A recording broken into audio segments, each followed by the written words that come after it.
I wanted to do this video for a couple reasons. One is you have to know this information to pass the Humber College Real Estate Course 3 exam. Module 7, 8, and 9 in the Course 3 material are all based on leases, and the topic of leases could come up as much as 15 to 20 times on the C3 exam. And the other reason is, at the time of this video in 2022, with mortgage rates high, buyers are waiting or hesitant to enter the market, and a lot of real estate agents are actually doing leases now, especially the ones at the beginning of their career. So good information to know to pass the Course 3 exam, but also for real life if you plan on starting your career with leases. If you know me by now, I love making videos that are dual purpose. Just quickly though, if you find these videos helpful, consider liking and subscribing. It means an absolute ton to me. And as usual, if you're looking for more additional support, look for my Exam Master mini course on Course 3 and the rest of them in the description below. That's also a value link for the YouTube family,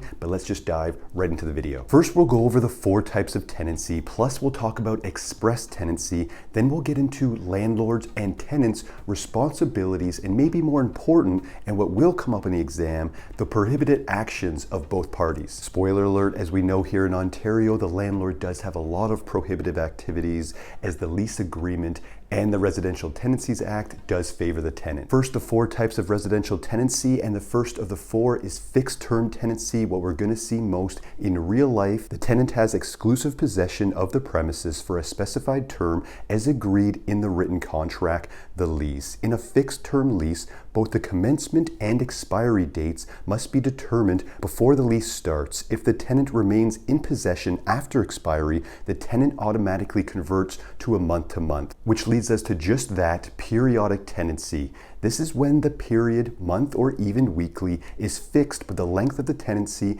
is not defined like with a fixed term tenancy. This tenancy automatically renews after every period, week or month, traditionally month, until either the tenant or the landlord gives notice of termination.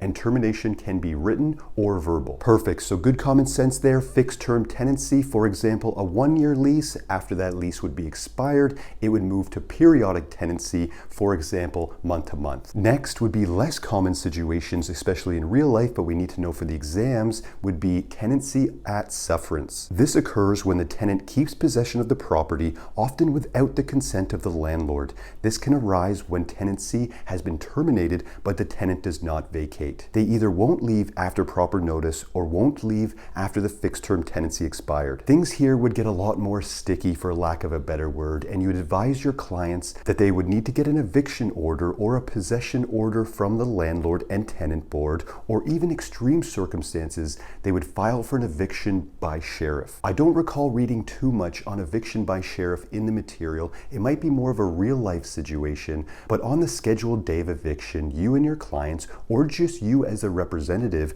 would meet the sheriff at the property with a locksmith. The sheriff will ask the tenant to leave, and this will be a tenancy at sufferance situation that you would be in. And if that tenant doesn't leave, the sheriff can actually use force to remove them from the property. The sheriff will also stay to oversee the changing of the locks by the locksmith. I've actually seen this before, not as a representative actually. I don't deal with too many leases at all, but as a locksmith. When I was in college a long time ago, I was a locksmith at G&A Lock Service here in Waterloo region, and I got to see this once. It was a pretty wild situation, something that at the time I thought was interesting, but now I don't think I would want to deal with or be involved with on a daily basis, that's for sure. Okay, last on the list of the 4 is tenancy at will. Simple one here. This occurs when no lease exists. It may have expired, but the tenant stays in the property with or without rent, actually, with the consent of the landlord. So those are the 4 types of residential tenancy. Try to use good common sense on the exams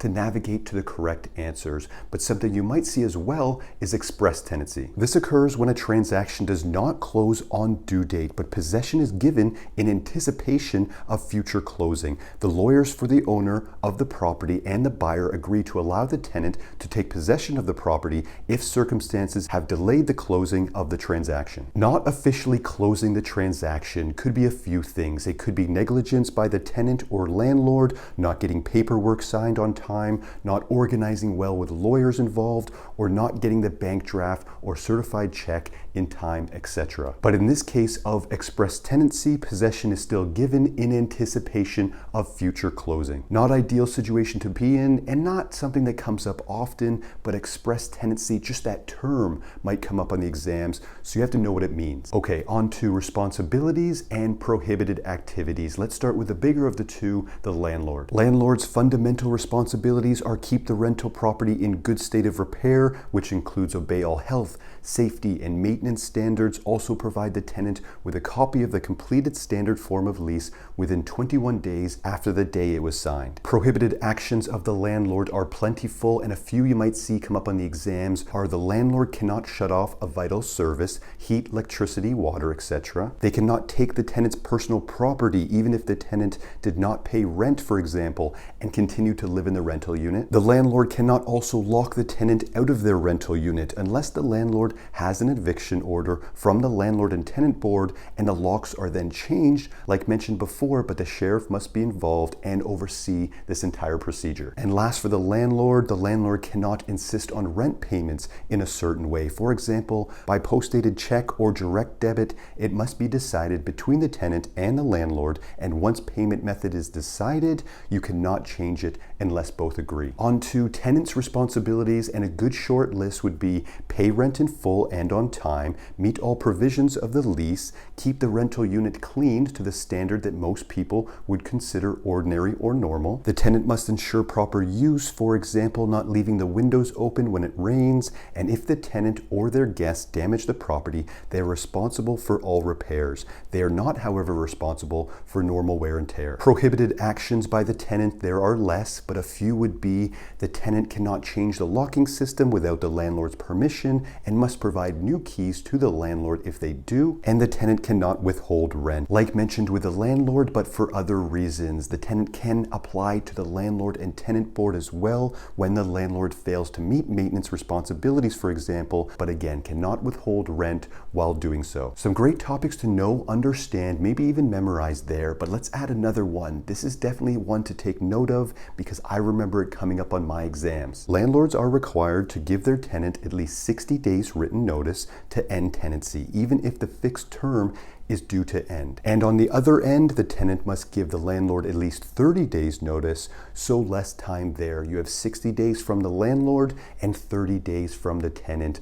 Note that in a strange situation that the tenant is on a daily or weekly, the tenant only has to give the landlord 28 days notice, so 4 weeks there. So I know these aren't the most fun topics. I hope I didn't put you guys to sleep, but I really do want you guys to pass these exams. It's just too expensive to fail them now. Not to mention, you lose your momentum, don't you? You lose your drive if you fail an exam. It's sometimes tough to get back on your feet. So I really hope that helped, guys. And again, look for my Exam Master mini course in the description below if you're looking for that additional support to pass first try. It's mini quizzes, mini notes, my exact fundamentals I use to pass all first try, as well as I break down 30+ questions on video that you might see on the exam. That link in the description below, again, is also a value link for the YouTube family. If you have any questions at all, you can DM, email, comment on this video. I get back to everyone. Thanks for watching, guys. My name's Callum, eXp Realty real estate agent here in Ontario, and we'll see you in the next one.